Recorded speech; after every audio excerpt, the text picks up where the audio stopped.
ఆంధ్రప్రదేశ్ ప్రభుత్వం గ్రామ వార్డు సచివాలయ ఉద్యోగులకు బంపర్ ఆఫర్ ప్రకటించింది. దసరా కదా, దసరాకి మొత్తం అందరు ఉద్యోగులకు గుర్తుండిపోయే విధంగా ఒక మంచి బంపర్ ఆఫర్ ప్రకటించింది. ఆ ఆఫర్ ఏంటో మీకు తెలియాలంటే వెంటనే ఈఎన్ఎస్ లైవ్ ఛానల్ సబ్స్క్రైబ్ చేయండి, మీ కామెంట్ ఏంటో తెలియజేయండి, అందరికీ షేర్ చేయండి. ఎవరైనా చేయకపోతే వాళ్ళ చేత కూడా చేయించండి. అది ఎందుకంటే సచివాలయ ఉద్యోగుల ప్రయోజనార్థం మాత్రమే. ఇక్కడేదో మాకు ప్రయోజనం చేకూరుతుందని కాదు, మేము చేసే వీడియోలన్నీ మీకు తెలియడం కోసం. ఇప్పుడు విషయానికి వద్దాం. గ్రామ వార్డు సచివాలయ శాఖని ఆంధ్రప్రదేశ్ ప్రభుత్వం విచ్ఛిన్నం చేయాలని కంకణం కట్టుకుంది. దానికి హేతుబద్ధీకరణ, క్రమబద్ధీకరణ, రేషనలైజేషన్, క్లస్టరైజేషన్ విధానాలను పేరు పెట్టింది. పేరు పెట్టడమే కాదండి, ఆగమేఘాల మీద క్యాబినెట్లో చర్చించి మొన్న 24వ తేదీన అసెంబ్లీలో ప్రవేశపెట్టి ఆ బిల్లుని పాస్ కూడా చేసింది. ఇదంతా ఎందుకు చేసిందండి? రాష్ట్ర ప్రభుత్వంలో 75 ప్రభుత్వ శాఖగా ఉన్న గ్రామ వార్డు సచివాలయాల్లో 1,30,000 పైచీలకు ఉద్యోగులు పనిచేస్తున్నారు. ఆ ఉద్యోగులందరినీ కూడా మిగిలిన డిపార్ట్మెంట్లోకి సర్దుబాటు చేయాలి. అలా సర్దుబాటు చేయాలంటే ఏం చేయాలి? వెంటనే ప్రభుత్వం ఒక ఉత్తర్వు జారీ చేయాలి. ఆ ఉత్తర్వే జీవో నెంబర్ 16. అందులో ఏం పేర్కొన్నారు? Promotion, adjustment, deputation. ఆంధ్రప్రదేశ్ ప్రభుత్వం ఏర్పాటైన తర్వాత ఏ ప్రభుత్వ శాఖకు కూడా 3 అంశాలను కేంద్రీకరిస్తూ, 3 అంశాలను ఉటంకిస్తూ, 3 అంశాలను క్లబ్ చేస్తూ జీవో వచ్చింది. ఏకైక ప్రభుత్వ శాఖ గ్రామ వార్డు సచివాలయ శాఖ. రాష్ట్రంలో 26 జిల్లాల్లో 15,004 గ్రామ వార్డు సచివాలయాల్లో 1,30,000 మంది పైగా ఎంప్లాయీస్ ఉన్నారు. వాళ్ళల్లో ఇప్పుడు దసరా కానుకగా ఇంచుమించుగా 15,000 మందిని పైగా ఇతర ప్రభుత్వ శాఖల్లో డెప్యుటేషన్ మీద, అడ్జస్ట్మెంట్ మీద పంపించబోతుంది కూటమి ప్రభుత్వం. అది ఎందుకండి? గత ప్రభుత్వం, వైఎస్ఆర్సీపీ ప్రభుత్వ ఉద్యోగ విరమణ వయసుని 62 సంవత్సరాలకు పెంచేసింది. దాంతో కూటమి ప్రభుత్వం అధికారంలోకి వచ్చేసరికి మిగిలిన 74 డిపార్ట్మెంట్లో వేల సంఖ్యలో ఉద్యోగులు ఏకకాలంలో రిటైర్ అయిపోతున్నారు. ఎందుకంటే వాళ్ళు 60 సంవత్సరాలకు రిటైర్ అయిపోవాలి, కానీ గత ప్రభుత్వం 62 సంవత్సరాలు పెంచేసింది. దాంతో అందరూ రిటైర్ అయిపోతున్నారు. ఇప్పటికిప్పుడు నోటిఫికేషన్ ఇచ్చి ఉద్యోగాలు తీయాలంటే ప్రభుత్వం వల్ల కాదు, ప్రభుత్వం చేయదు. ఎందుకంటే చేస్తే గీస్తే యాక్షన్ ముందు చేస్తుంది, అది కూడా నిరుద్యోగులను నమ్మించడానికి చేస్తుంది. అలా కాకుండా ఇప్పటికిప్పుడు మిగిలిన ప్రభుత్వ శాఖల్లోని సిబ్బంది లేకపోతే ఏమవుతుంది? అన్ని పనులు ఆగిపోతాయి. అలా ఆకుండా ఉండాలంటే గ్రామ వార్డు సచివాలయాల్ని హేతుబద్ధీకరించాలి, రేషనలైజేషన్ చేసేయాలి, క్లస్టరైజేషన్ చేసేయాలి, వాటిని కుదించేగా వచ్చిన సిబ్బందిని, మిగిలిన సిబ్బందిని ఇతర ప్రభుత్వ శాఖలకు డెప్యుటేషన్ల మీద, అదనపు ఉద్యోగుల మీద, అదనపు పనుల మీద పంపించేయాలి. అంతే తప్ప మళ్ళీ ఈ సిబ్బందిని అక్కడ ఏ డిపార్ట్మెంట్కి అయితే ఎండర్స్ చేస్తారో ఆ డిపార్ట్మెంట్ సర్వీస్ రూల్స్ కానీ, ప్రమోషన్ ఛానల్ కానీ చెయ్యరండి. కేవలం వాడుకోవడానికి మాత్రమే, యూజ్ అండ్ త్రో అంతే. వాళ్ళు ఎంతవరకు వాడుకుంటారో అంతవరకు వాడుకుంటారు, తర్వాత మళ్ళీ వెనక్కి పంపించేస్తారు. అలా వాడుకుంటామని చెప్పడానికి కూడా జీవో నెంబర్ 16లో చాలా క్లియర్ కట్గా విధి విధానాలను పొందుపరిచింది కూటమి ప్రభుత్వం. ఇప్పుడు ఈ హేతుబద్ధీకరణ ఎలా చేస్తారండి? 3 కేటగిరీలుగా హేతుబద్ధీకరణ చేయబోతుంది కూటమి ప్రభుత్వం. రాష్ట్ర వ్యాప్తంగా ఉన్న 1,30,000 మంది చిల్లర ఉద్యోగులను, అందులో సుమారుగా 15,000 మంది ఉద్యోగులను ఇతర ప్రభుత్వ శాఖలకు పంపించేసి, ఆ తర్వాత ఇంకా ఏమైనా ప్రభుత్వ శాఖల ఖాళీలు ఉంటే మరో 5,000 మందిని పంపించడానికి కూడా ప్రభుత్వం కార్యాచరణ సిద్ధం చేసి ఆ ఫైల్ను చకచకా ముందుకు నడిపించేస్తుంది. ఈరోజు ఈఎన్ఎస్కి వచ్చిన ఇన్ఫర్మేషన్ ప్రకారం దసరా వెళ్ళిన తర్వాత ఎట్ ఎనీ టైం ఈ రేషనలైజేషన్ ప్రాసెస్లో ఇప్పటికే విభజించిన సచివాలయాల్లోకి సిబ్బందిని పంపించేస్తారు. మిగులు సిబ్బంది కోసం ఇప్పటికే జిల్లా కలెక్టర్లు ఉత్తర్వులు జారీ చేశారు. వాళ్ళంతా కూడా జిల్లాల వారీగా ఏ ప్రభుత్వ శాఖల్లో మినిస్టీరియల్ స్టాఫ్ ఎంతమంది ఖాళీలు ఉన్నాయి, వాళ్ళకి ఏ ప్రభుత్వ శాఖలో ముఖ్యంగా సిబ్బంది అవసరమనే విషయాల్ని ఉటంకిస్తూ జిల్లా కలెక్టర్లకు ఆదేశాలు జారీ అయ్యి వాళ్ళు ఇప్పుడు ప్రభుత్వ శాఖల్లో ఖాళీలను బేరీజు వేస్తూ లెక్కలు కడుతున్నారు. అలా లెక్కలు కట్టడం పూర్తయిన వెంటనే ఉత్తర్వులు అమల్లోకి వచ్చేస్తాయి. ఈలోపుగా అందరినీ ఒకేసారి చేయడం కోసం అటు గ్రామ వార్డు సచివాలయాలకు సంబంధించి గ్రామ పంచాయతీలకు సంబంధించి ఒక వ్యవస్థను కూడా తీసుకురాబోతున్నారు. అది ఏంటంటే మండల కేంద్రాల్లో గ్రేడ్ 1 పంచాయతీలు. అంటే ఇక్కడ 3 అంచెల వ్యవస్థ. ఎలా అంటే జిల్లా స్థాయిలో డిపిఓ అంటే జిల్లా పంచాయతీ అధికారి, డివిజనల్ స్థాయిలో డిఎల్పిఓ, మండల స్థాయిలో గ్రేడ్ 1 పంచాయతీ అధికారి, గ్రామ స్థాయిలో పంచాయతీ అధికారి. అన్ని గ్రామ పంచాయతీలకు పంచాయతీ కార్యదర్శులను ఏర్పాటు చేస్తారు. ఇప్పటి వరకు మేజర్ పంచాయతీల్లో 2-3గా ఉన్న గ్రేడ్ 5 సెక్రటరీలు అందరూ కూడా మిగిలిన రాష్ట్ర వ్యాప్తంగా ఉన్న సుమారు 10,000 చిల్లరకు పంచాయతీల్లోకి, ఇండివిజువల్ పంచాయతీలోకి వెళ్ళిపోతున్నారు. అంతేకాదు అక్కడ వాళ్ళకి గ్రేడ్ 4 ప్రమోషన్లు రావడానికి కూడా deputy CM Pawan Kalyan green channel ఏర్పాటు చేశారు. మరి మిగిలిన మంత్రులు మిగిలిన శాఖలకు ఎందుకు ఏర్పాటు చేయలేదండి అంటే వాళ్ళు ఆ దిశగా ప్రయత్నాలు చేయలేదు. గ్రామ స్థాయిలో గ్రామ పంచాయతీల సెక్రటరీ కావాలి కనుక, వాళ్ళు పంచాయతీరాజ్లో ఉన్నారు కనుక, వాళ్ళకి ప్రమోషన్ ఛానళ్ళు సర్వీస్ రూల్స్ క్లియర్ కట్గా ఉన్నాయి కనుక వాళ్ళకి ఎలాంటి ఇబ్బంది లేకుండా ప్రమోషన్లు వస్తున్నాయి, ఇండివిజువల్ పంచాయతీలు వస్తున్నాయి. వాళ్ళ తాలూకు ప్రమోషన్లు సర్వీస్ రూల్స్ కూడా వాళ్ళకి అప్లికబుల్ అవుతున్నాయి.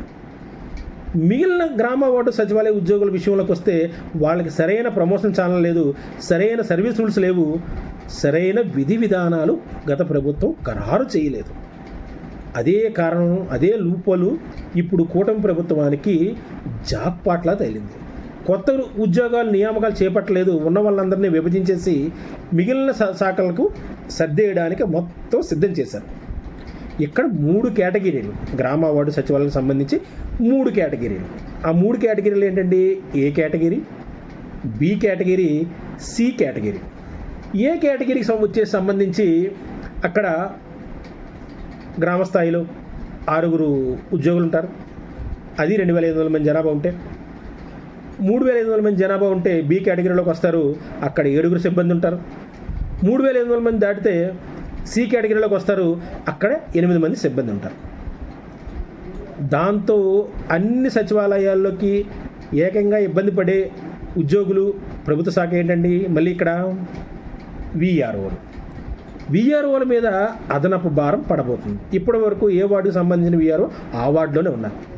క్లస్టరైజేషన్ వ్యవస్థ తీసుకొచ్చిన తర్వాత ఏమవుతుందండి? 2-3 సచివాలయాలకేమో ఒక సచివాలయం కాబోతుంది. ఆ సచివాలయాలకు అయినప్పుడు ఆ తాలూకు విస్తీర్ణం భౌగోళిక పరిస్థితులను బట్టి ఆ క్లస్టర్కి ఒకే విఆర్ఓని ఏర్పాటు చేస్తున్నారు. అలా ఏర్పాటు చేయడం ద్వారా ఏమవుతుందండి? మొత్తం 3 విఆర్ఓలు చేయాల్సిన పని అంతా కూడా ఒక విఆర్ఓ మీద పడిపోతుంది. క్లస్టరైజేషన్ వల్ల మిగిలిన డిపార్ట్మెంట్ ఎంప్లాయీస్ అందరూ కూడా వేరే సచివాలయాలకు వెళ్ళిపోతారు. అక్కడ పని భారం కూడా మొత్తం అంతా ఉన్న సచివాలయ ఉద్యోగుల మీదే పడిపోతుంది. ఈ క్లస్టరైజేషన్ వ్యవస్థకు సంబంధించి తొలుతగా ఇక్కడ బలైపోయేది ఒక రకంగా, బాగుపడేది ఒక రకంగా, కాస్త స్వాంతన కలిగేది గ్రామ వార్డు సచివాలయం మహిళా పోలీసు. ఈ మహిళా పోలీసు ఇవాళ వరకు ప్రభుత్వ శాఖ లేదు. ఎందుకు లేదండి? గత ప్రభుత్వంలో ఇచ్చిన నోటిఫికేషన్ అంతా రాజ్యాంగ విరుద్ధంగా జరిగింది, చట్ట విరుద్ధంగా జరిగింది, న్యాయ విరుద్ధంగా జరిగిందని చెప్పేసి ఈ మహిళా పోలీస్ రిక్రూట్మెంట్ మీద హైకోర్టులో కేసులు పడ్డాయి. కేసులు పడిన వెంటనే గత ప్రభుత్వం ఏం చేసింది? అమ్మో, ఈ కేసులు పడితే ఎలాగైతే కాదని చెప్పేసి ఈ మహిళా పోలీసులకి, పోలీస్ డిపార్ట్మెంట్కి సంబంధం లేదండి అని చెప్పేసి హైకోర్టుకి ఒక అఫిడవిట్ దాఖలు చేసి చేతులు దులిపేశారు. ఆ రోజు నుంచి ఈ రోజు వరకు ఈ మహిళా పోలీసులకు డిపార్ట్మెంట్ అనేది లేదు. వీళ్ళని ఉద్యోగాల్లో తీసుకున్నప్పుడు ఏం చెప్పారు? సచివాలయం వచ్చేసరికి 1 పోలీస్ శాఖ, 2 ఐసిడిఎస్ విధులు నిర్వహించాలని చెప్పి వాళ్ళకి చెప్పారు. ఆ పనులే ఇవాళ వరకు చేసుకుంటూ వస్తున్నారు. ఇవాళకి కూడా ఇంచుమించు రాష్ట్ర వ్యాప్తంగా 15,004 గ్రామ వార్డు సచివాలయాలు ఉంటే అందులో ఇంచుమించు 13,000 చిల్లర ఉద్యోగులు మహిళా పోలీసులు ఉన్నారు. ఆ మహిళా పోలీసుల్ని ఇప్పుడు క్లస్టర్ వ్యవస్థ తీసుకొచ్చిన తర్వాత ఆ ఖాళీల్లో భర్తీ చేయడానికి ముందు అధిక ప్రాధాన్యత వీళ్ళకే ఇవ్వబోతున్నారు. ఇటీవల కాలంలో హోంమంత్రి వంగలపూడి అనిత గారు కూడా విషయం చెప్పారు ఒక ప్రెస్ మీట్లో. అది కూడా మేమే అడిగాం, ఈరోజు ఈఎన్ఎస్ మాత్రమే అడిగింది. వాళ్ళని త్వరలోనే వాళ్ళ చదువులు తగ్గ డిపార్ట్మెంట్లో కూర్చోబెడతాం, వాళ్ళకి న్యాయం చేస్తామని. అది ఎందుకు చేసింది? ఆ ప్రకటన కూడా హోంమంత్రి గారు ఎందుకు చేశారు? కూటమి ప్రభుత్వం అధికారంలోకి వచ్చిన తర్వాత సచివాలయ ఉద్యోగులు మేలు చేస్తామని చెప్పేసి అసెంబ్లీలో చేసిన రచ్చ కూటమి ఎమ్మెల్యేలు కానీ మంత్రులు కానీ హోమ్ మినిస్టర్ కానీ మామూలుగా లేదు. గత ప్రభుత్వం తలాతోక లేకుండా గ్రామ వార్డు సచివాలయ వ్యవస్థను ఏర్పాటు చేసింది.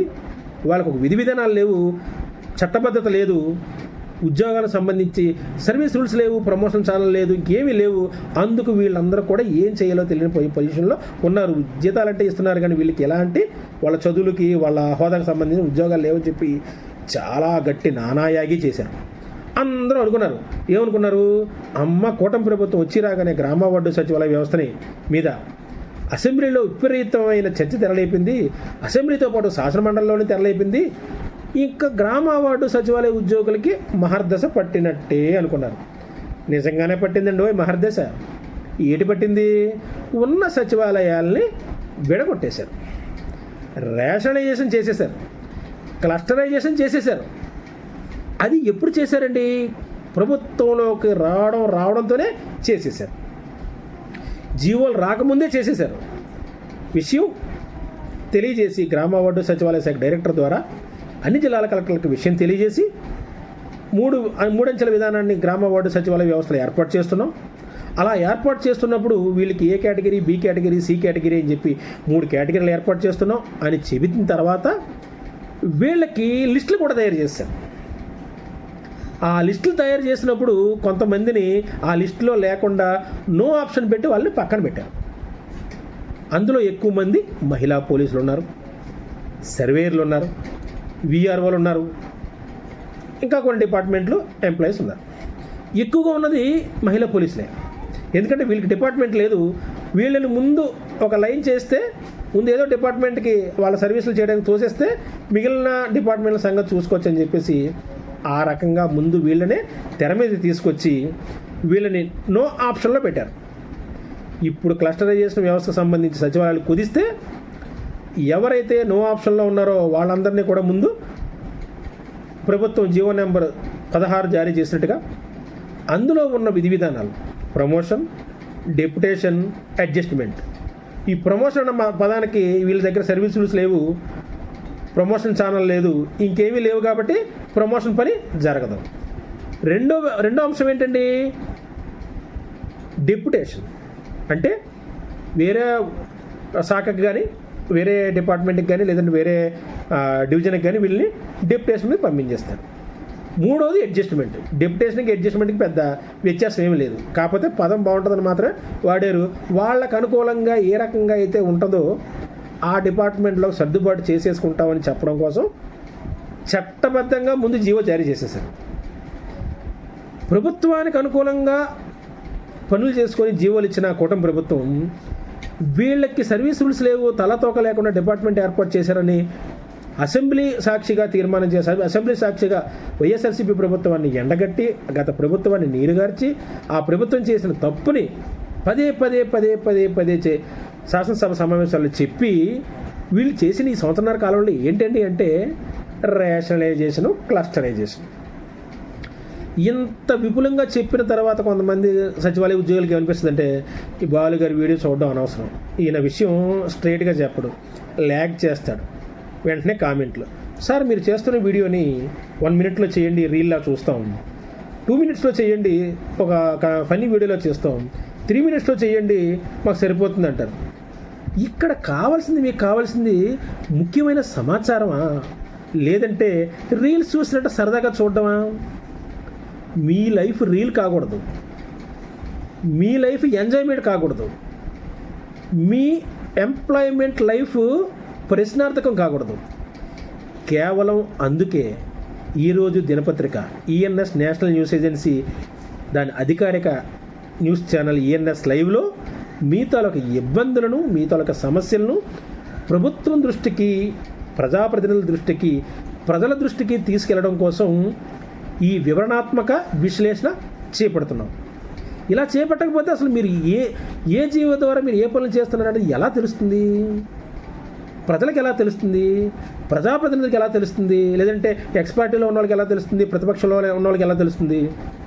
ఫలానా జీవో వలన సచివాలయ ఉద్యోగులు ఇబ్బంది పడ్డారు, ఫలానా జీవో వలన సచివాలయ ఉద్యోగులు క్లస్టరేషన్ చేశారు, ఫలానా జీవో వలన సచివాలయాలను కుదించేసి హేతుబద్ధీకరించేశారు, ఫలానా జీవో వలన 3 అంచెల విధానాన్ని తీసుకొచ్చారని చెప్పి మేము చెబితేనే కదా వాళ్ళకి తెలుస్తుంది. అందువలన మనకి కంటెంట్ ముఖ్యం కానీ సమయం కాదు. ఇప్పుడే చెబుతున్నారు సచివాలయ ఉద్యోగులకి, మిత్రమా సమయం లేదు, ముందు పెను ఉపద్రవం పొంచి ఉంది. ఇప్పుడు మీరు మేల్కోకపోతే మీకు ఈ 3.5 సంవత్సరాల్లో కూడా ఏ ఒక్క సచివాలయ ఉద్యోగికి కూడా ప్రమోషన్ ఛానల్ రాదు, సర్వీస్ రూల్స్ రావు, జాబ్ చార్ట్ రాదు, జాబ్ క్యాడర్ రాదు, మీరు కోల్పోయిన నోషనల్ ఇంక్రిమెంట్లు రావు, పిఆర్సీ బెనిఫిట్లు రావు, ఇతర ఇంక్రిమెంట్లు కూడా రావు. మిమ్మల్ని సంఘటితం చేయడానికి, మిమ్మల్ని ఏకం చేయడానికి, మిమ్మల్ని అందరినీ ఒకే తాటిపై తీసుకురావడం కోసం గ్రామ వార్డు సచివాలయ వ్యవస్థ ఏర్పాటైన దగ్గర నుంచి కూడా ప్రతి అంశాన్ని కూడా ఈరోజు ఈఎన్ఎస్ మాత్రమే ప్రత్యేక కథనాలుగా రాసుకుంటూ వస్తుంది. మేము రాసిన కథనాల ఆధారంగా గత ప్రభుత్వంలోని జీవోలు వచ్చాయి, కూటమి ప్రభుత్వంలో కూడా జీవోలు వచ్చాయి. నిన్నగాక మొన్న జీవో నెంబర్ 16 విషయం మీద కూడా వార్త రాస్తే ఆ వార్తనే రాసిన వార్త నిజమైంది. దాని ఆధారంగానే మీ గ్రామ వార్డు సచివాలయ విభజన బిల్లు అసెంబ్లీలో పాస్ అయ్యింది. ఇప్పుడు మీ సచివాలయాలన్నీ విభజన కాబోతున్నాయి. ఇప్పుడు చెప్పండి, 1 మినిట్ రీల్లో ఇంత పెద్ద విషయాన్ని తెలియజేయ అవకాశం ఉంటుందా? అంత ఫాస్ట్గా తెలియజేస్తే మీకు అర్థమవుతుందా? దానికి కారణం వల్లనే ఈ విశ్లేషణాత్మక వివరణాత్మక వీడియో చేయడం వెనక ఉద్దేశం. ప్రభుత్వానికి తెలియాలి, ప్రభుత్వం పెద్దలకు తెలియాలి, గ్రామ వార్డు సచివాలయ శాఖలో ఉన్న ప్యానల్ డిపార్ట్మెంట్ ప్రిన్సిపల్ సెక్రటరీలు తెలియాలి, కమిషనర్లు తెలియాలి, డైరెక్టర్ తెలియాలి. అంతకంటే ముఖ్యంగా మీ ప్రభుత్వ శాఖ 75వ ప్రభుత్వ శాఖ ఏర్పడిన గ్రామ వార్డు సచివాలయ శాఖ డైరెక్టర్ తెలియాలి, ప్రిన్సిపల్ సెక్రటరీ తెలియాలి, గవర్నమెంట్ సిఎస్కి తెలియాలి, చీఫ్ సెక్రటరీ తెలియాలి. వీళ్ళందరి దృష్టికి వెళ్ళాలంటే ఈ వీడియో వైరల్ అవ్వాలి. మీ అంతటా మీరే ఈ వీడియోని వైరల్ చేసుకోవాలి. అప్పుడు తెలుస్తుందంటే గ్రామ వార్డు సచివాలయ ఉద్యోగులతో సమస్యల మీద ఒక మీడియా ఆర్గనైజేషన్ వర్క్ చేస్తుంది. ప్రధానంగా ఈరోజు దినపత్రిక వర్క్ చేస్తుంది, ప్రధానంగా ENS national news agency work చేస్తుంది.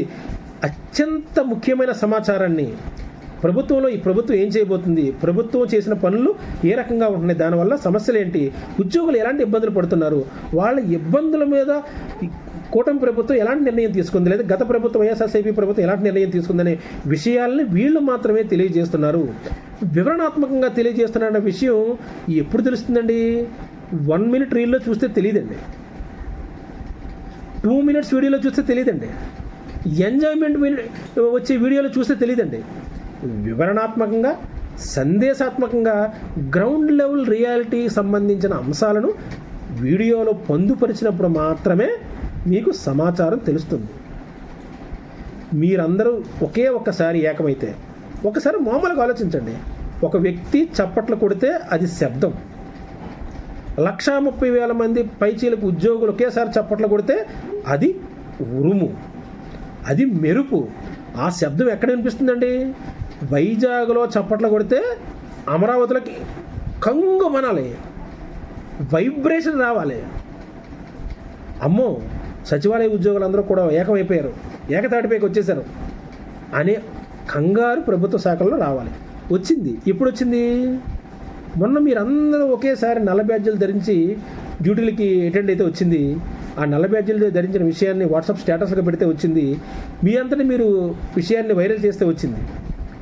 అదేవిధంగా మీకు జరుగుతున్న అన్యాయంపై వచ్చే వీడియోలు, మీకు జరుగుతున్న అన్యాయంపై వచ్చే వార్తా కథనాలు, మీకు జరుగుతున్న ఇబ్బందుల మీద వచ్చే అంశాలను ఏ మీడియా ఆర్గనైజేషన్ అయితే, నాట్ ఓన్లీ ఈరోజు అండి ENS, any media in the Andhra Pradesh, you can share it in WhatsApp status, you can share it in WhatsApp groups, you can share it in political leaders and government officials. ఎందుకండి ఇలా చేయాలి? మీరు పడుతున్న ఇబ్బందులు తెలియాలి. రాష్ట్ర ప్రభుత్వంలో 74 డిపార్ట్మెంట్లలో పనిచేస్తున్న సిబ్బంది ఇన్ని ఇబ్బందులు పడుతున్నారా? వాళ్ళకి సర్వీస్ రూల్స్ లేవా? వాళ్ళకి ప్రమోషన్ ఛానల్ లేదా? వాళ్ళకి ఇంక్రిమెంట్లు రావడం లేదా? వాళ్ళకి నేషనల్ ఇంక్రిమెంట్లు రావడం లేదా? వాళ్ళకి పిఆర్సీ బెనిఫిట్లు రావడం లేదా? మరి వాళ్ళందరికీ వచ్చినట్టు మీకు ఎందుకు రాలేదు? మీరు కూడా ప్రభుత్వ ఉద్యోగులే కదా, మీరు కూడా ఏపీపీఎస్సీ ద్వారా డిఎస్సి సెలక్షన్ కమిటీ ద్వారా వచ్చిన వాళ్ళే కదా, పోటీ పడి వచ్చారు కదా. మీకు ఎవరు దేహి అని మీరు అడుక్కుంటే ముష్టి వేసినట్టు మీకు ఎవరు ఉద్యోగాలు ఇవ్వలేదు కదా. మరి మీకు ఎందుకు రాష్ట్ర ప్రభుత్వం అన్ని ప్రభుత్వ శాఖల ఉద్యోగులకి ఇచ్చిన ప్రయోజనాలు మీకు ఎందుకు కల్పించదు అని మీరు ఎప్పుడైనా ఆలోచించారా? ఏ ప్రభుత్వం అయినా ఆలోచించిందా? గత ప్రభుత్వం ఆలోచించిందా? ఈ ప్రభుత్వం ఆలోచిస్తోందా? గత ప్రభుత్వం ఆలోచించలేదు, రాజకీయం చేయాలని చూసింది, రాజకీయం చేసుకుంటేనే ప్రతిపక్ష హోదా కూడా లేకుండా పక్కనుంది. ఈ ప్రభుత్వం చేస్తానంది, నమ్మారు, ఓట్లేశారు. ఏం జరిగిందండి? సంవత్సరాల కాలంలో క్లస్టరైజేషన్ వ్యవస్థను తీసుకొచ్చింది, విచ్ఛిన్నం చేయడానికి తీసుకొచ్చింది, విభజన చేయడానికి తీసుకొచ్చింది, మొత్తాన్ని వ్యవస్థని కదపడానికి తీసుకొచ్చింది. అదే చేసింది ఈ సంవత్సరాల కాలంలో కూటమి ప్రభుత్వం. ఈ సంవత్సరాల కాలంలో మీరేం చేశారు? సచివాలయ ఉద్యోగులుగా సంఘటితం అయ్యారా? ఏకతాటిపైకి వచ్చారా? రిప్రజెంటేషన్లు ఇచ్చారా? ప్రభుత్వంపై ఒత్తిడి తీసుకొచ్చారా? మీ న్యాయపరమైన, చట్టపరమైన, రాజ్యాంగపరమైన అంశాలను ఒక ప్రిన్సిపల్ ఫార్మేట్లో ప్రభుత్వానికి తెలియజేశారా? అదేంటండి మేము తెలియజేయకుండానే నోటీసులు ఇచ్చామా, మేము తెలియజేయకుండా రిప్రజెంటేషన్ ఇచ్చామా?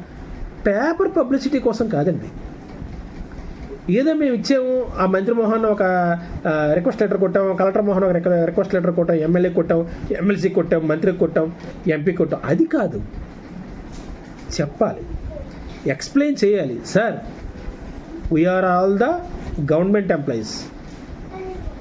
అన్ని ప్రభుత్వ శాఖల ఉద్యోగులుగానే మేము ప్రభుత్వ శాఖల ఉద్యోగిగా ఉన్నాం. కానీ రాష్ట్ర ప్రభుత్వంలో 74 ప్రభుత్వ శాఖల ఉద్యోగులకు వస్తున్న ప్రయోజనాలు మాకు రావట్లేదు. 74 శాఖల ప్రభుత్వాలకు వచ్చిన పదోన్నతులు మాకు రావట్లేదు. వాళ్ళకి నేషనల్ ఇంక్రిమెంట్లు ఇస్తున్నారు, మాకు ఇవ్వట్లేదు. వాళ్ళకి పిఆర్సీ బెనిఫిట్లు ఇస్తున్నారు, మాకు ఇవ్వట్లేదు. వాళ్ళకి నేషనల్ ఇంక్రిమెంట్లు ఇస్తున్నారు, మాకు ఇవ్వట్లేదు. మేము ఏం చేసాం? మేము ప్రభుత్వ ఉద్యోగులం కాదా? మమ్మల్ని ప్రభుత్వ ఉద్యోగులుగా ప్రభుత్వం ట్రీట్ చేయడం లేదా, చూడటం లేదా?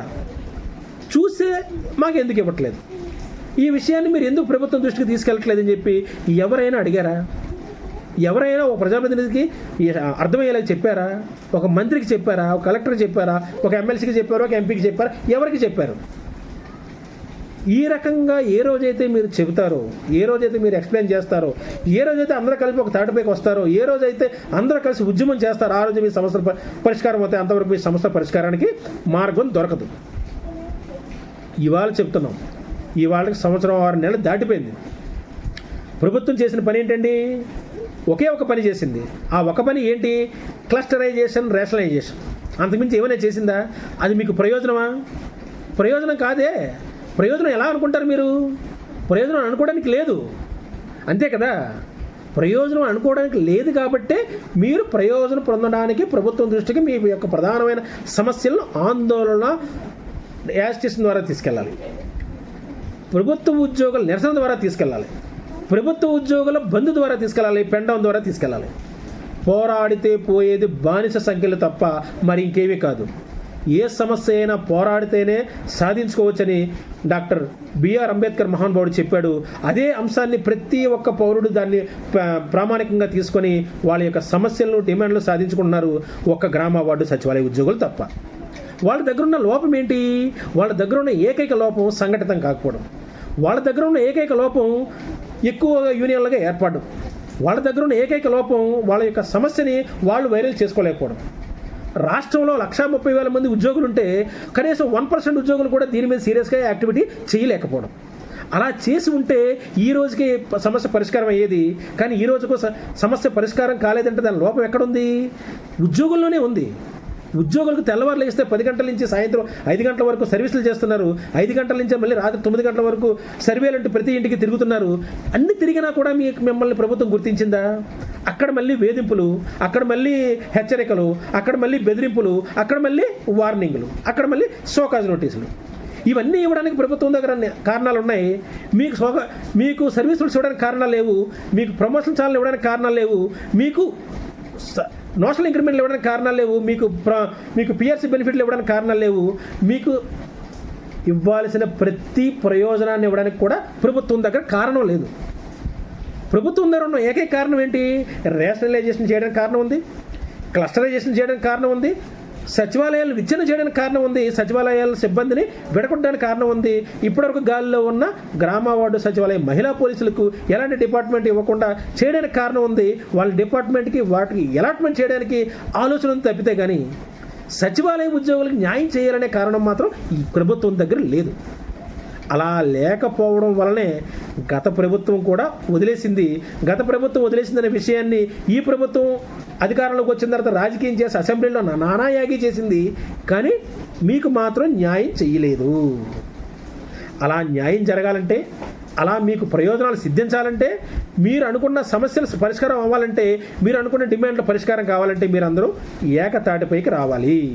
మీ సమస్య ప్రజలకు తెలియాలి, మీ సమస్య ప్రజాప్రతినిధులకు తెలియాలి, మీ సమస్య కలెక్టర్లు తెలియాలి, మీ సమస్య మంత్రులు తెలియాలి, మీ సమస్య క్యాబినెట్కి తెలియాలి, మీ సమస్య సీఎం వరకు వెళ్ళాలి. అలా వెళ్ళాలంటే మీ సమస్య మీద వచ్చే వార్తా కథనాలు, వీడియోలు మీ అంతటి మీరే వైరల్ చేసుకోవాలి.